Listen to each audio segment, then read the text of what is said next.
O Livro da Confiança, Padre Thomas de St. Laurent, capítulo 5, Razões da Confiança em Deus. Seção 1. A encarnação do Verbo. O sábio constrói a casa sobre o rochedo. Nem inundação, nem chuvas, nem tempestades a poderão lançar por terra. Para que o edifício da nossa confiança resista a todas as provas, preciso é que se eleve sobre bases inabaláveis. Quereis saber, diz São Francisco de Sales, que fundamento deve ter a nossa confiança? Deve basear-se na infinita bondade de Deus e nos méritos da morte e da paixão de nosso Senhor Jesus Cristo. Com essa condição de nossa parte, a firme e total resolução de sermos inteiramente de Deus e de nos abandonarmos completamente e sem reservas à sua providência. As razões de esperança são demasiado numerosas para que possamos citá-las todas. Examinaremos aqui somente as que nos são fornecidas pela encarnação do Verbo e pela pessoa sagrada do Salvador. De resto, é Cristo, em verdade, a pedra angular sobre a qual principalmente deve apoiar-se a nossa vida interior. Que confiança nos inspiraria o mistério da encarnação se nos esforçássemos por estudá-lo de maneira menos superficial? Quem é essa criança que chora no presépio? Quem é esse adolescente que trabalha na oficina de Nazaré? Esse pregador que entusiasma as multidões? Esse taumaturgo que opera prodígios sem conta? Essa vítima inocente que morre na cruz? É o Filho do Altíssimo, eterno e Deus como Pai. É o Emanuel, desde tanto tempo esperado.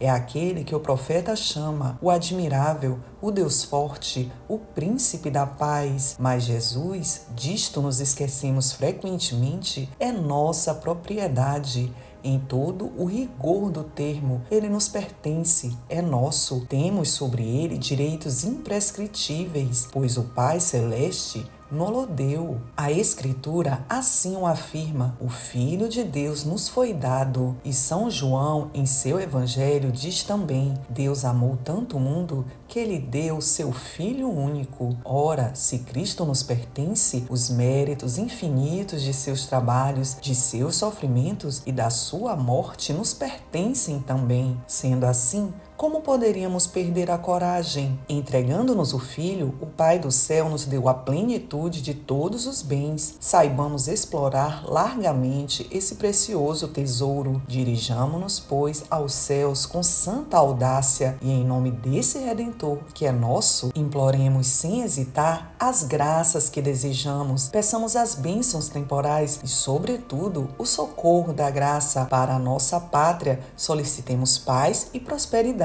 Para a Igreja, calma e liberdade. Essa oração será certamente atendida. Assim agindo, não fazemos nós um negócio com Deus? Em troca dos bens desejados, oferecemos-lhes o seu próprio Filho unigênito. E nessa transação, Deus não pode ser enganado. Dar-lhe-emos infinitamente mais do que dele receberemos. Essa oração, pois, se a fizermos com a fé que transporta montanhas, será de tal sorte eficaz que obterá, se preciso for, mesmo os prodígios mais extraordinários. Seção 2. O poder de nosso Senhor. O Verbo encarnado que a nós se deu possui um poder sem limites. Aparece no Evangelho como o Supremo Senhor da terra, dos demônios e da vida sobrenatural. Tudo está submetido ao seu domínio soberano. Existe ainda nesse poder do Salvador outro motivo seguríssimo de confiança. Nada pode impedir nosso Senhor de socorrer-nos e proteger-nos. Jesus domina as forças da natureza. Logo no início do seu ministério apostólico, assiste às bodas de Caná. No correr do banquete, o vinho vem a faltar. Que humilhação para a pobre gente que havia convidado o mestre com sua mãe e os discípulos. A Virgem Maria percebe logo o contratempo. É ela sempre a primeira a perceber as nossas necessidades e a aliviá-las. Lança ao filho um olhar de súplica. Murmura-lhe em voz baixa um curto pedido. Conhece Maria o seu poder e o seu amor. E Jesus, que nada sabe recusar-lhe, transforma a água em vinho. Foi este o seu primeiro milagre. De outra feita, uma tarde, para evitar a turba que o assalta e comprime, atravessa o mestre de barca com os discípulos o lago de Genezaré. Enquanto navegam, levanta-se o vento em furacão, desaba a tempestade, as ondas crescem, os vagalhões emboroam-se com temeroso estrondo. A água inunda o tombadilho, vai afundar-se a embarcação. Ele, fatigado da dura labuta, dorme à popa, a cabeça divina apoiada sobre o cordame. Os discípulos, aterrorizados, acordam-no gritando: Mestre, mestre, salva-nos que perecemos. Então o Salvador levanta-se, fala ao vento, diz ao mar enfurecido: Silêncio! Acalma-te. Instantaneamente tudo se acalmou. As testemunhas dessa cena interrogaram-se com assombro: quem é este homem a quem o mar e os ventos obedecem? Jesus cura os enfermos. Muitos cegos dele se aproximam às apalpadelas. A ele clamam o seu infortúnio: Filho de Davi, tende piedade de nós. O mestre toca-lhe os olhos e esse contato divino os abre para a luz. Trazem-lhe um surdo mudo, pedindo-lhe que sobre ele imponha as mãos. O Salvador atende a esse desejo e a boca do homem fala e os seus ouvidos ouvem. No caminho, encontra um dia 10 leprosos. O leproso é um exilado na sociedade humana. Repele-no das aglomerações, evita-se o seu convívio pelo medo do contágio. Todos se afastam com horror da sua podridão. Os 10 leprosos nem ousam aproximar-se de Nosso Senhor, ficam ao longe, mas reunindo o pouco de forças deixado pela moléstia, gritam dessa distância: Senhor, tende piedade de nós. Jesus, que devia ser na cruz o grande leproso, que devia ser na Eucaristia o grande abandonado, comove-se com essa miséria. Ide mostrar-vos aos sacerdotes, lhes diz. E enquanto os infelizes caminham para executar as ordens do Mestre, sentem-se curados. Jesus ressuscita os mortos. São 3 os que ele faz voltar à vida, e também, pelo mais maravilhoso dos prodígios, depois de morrer nas ignomínias do Gólgota, depois de ter sido depositado no sepulcro, ele se ressuscita a si mesmo na madrugada do 3º dia. É assim que a nós também ressuscitará no fim dos tempos. Os nossos amados, os nossos mortos, ele nos los restituirá transformados, mas sempre semelhantes ao que foram. Estancará assim as nossas lágrimas por toda a eternidade. Então, não haverá mais pranto, nem ausência, nem luto, porque terá terminado a era da nossa miséria. Jesus domina o inferno. Durante os 3 anos da sua vida pública, ele por vezes encontra-se com possessos, fala aos demônios em tom de autoridade soberana, dá-lhes ordens imperiosas e os demônios fogem à sua voz, confessando-lhe a divindade. Jesus é o Senhor da vida sobrenatural, ressuscita almas mortas e lhes restitui a graça perdida. E para provar que tem realmente esse poder divino, cura um paralítico. Que será mais fácil, pergunta aos escribas que o cercam, que será mais fácil dizer: teus pecados te são perdoados, ou levanta-te e caminha, a fim de que conheçais que o Filho do Homem tem sobre a terra o poder de perdoar os pecados? Levanta-te, diz ao paralítico, toma a tua enxerga e volta para casa. Seria bom meditar longamente sobre o estupendo poder de Jesus Cristo quando se trata de pôr esse poder a serviço do seu amor por nós. O Mestre nunca hesita. Seção 3. Sua bondade. A verdade é que Nosso Senhor é adoravelmente bom. Seu coração não pode ver sem sangrar. Essa piedade o faz operar alguns dos maiores milagres espontaneamente, antes mesmo de ter recebido qualquer súplica. A multidão segue-o através das montanhas desertas da Palestina. Durante 3 dias, esquece-se para ouvi-lo da necessidade de comer e de beber. Chama, porém, o Mestre os apóstolos. Vede, essa pobre gente, diz diz-lhes: não os posso despedir assim, cairão de inanição em caminho. Tenho pena dessa multidão. E multiplica os poucos pães que restavam aos discípulos. Outra vez dirigia-se ele à pequena cidade de Naim, escoltado por uma turba bem numerosa. Quando ao chegar às portas, encontra um cortejo fúnebre. Era um jovem que levavam para a última morada, filho único de pobre mãe viúva, nada esperando mais da vida. Em profundo desalento, seguia lamentavelmente a triste mulher o corpo de seu filho. À vista dessa dor muda, emocionou-se vivamente o mestre, tomou-se de misericórdia. Pobre mãe aflita, disse: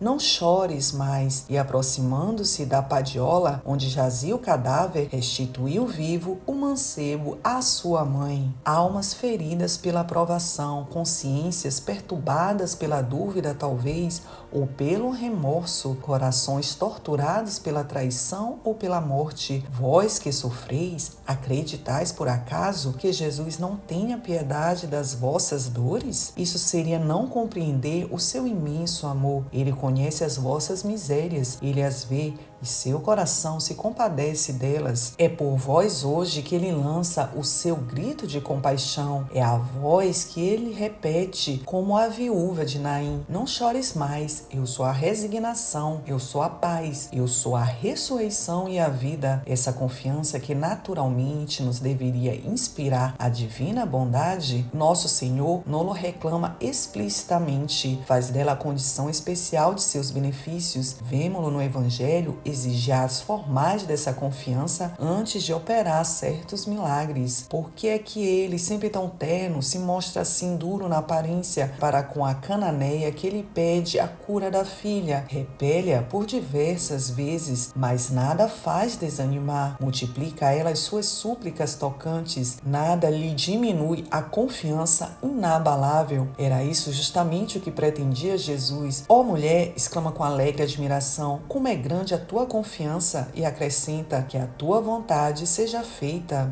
Fiat tibi sicut vis. A confiança obtém a realização dos nossos desejos. É nosso Senhor, Ele próprio, quem o afirma. Estranha aberração da inteligência humana. Cremos nos milagres do Evangelho, visto que somos católicos convictos. Cremos que Cristo nada perdeu do seu poder subindo aos céus. Cremos na sua bondade provada em toda a sua vida e, no entanto, não sabemos abandonar-nos à confiança nele. Como conhecemos mal o coração de Jesus? Obstinamo-nos a julgá-lo pelos nossos fracos corações. Parece, em verdade, que queremos reduzir a sua imensidade às nossas mesquinhas proporções. Custamos a admitir essa incrível misericórdia para com os pecadores, porque somos vingativos e lentos em perdoar. Comparamos a sua infinita ternura com os nossos pequeninos afetos. Nada podemos compreender desse fogo devorador que fazia do seu coração um imenso braseiro de amor, dessa santa paixão pelos homens que o dominava completamente, dessa caridade infinita que o levou das humilhações do presépio ao sacrifício do Gólgota. Infelizmente, não podemos dizer com o apóstolo São João na plenitude de nossa fé: cremos, Senhor, no vosso amor. Preditimus caritate.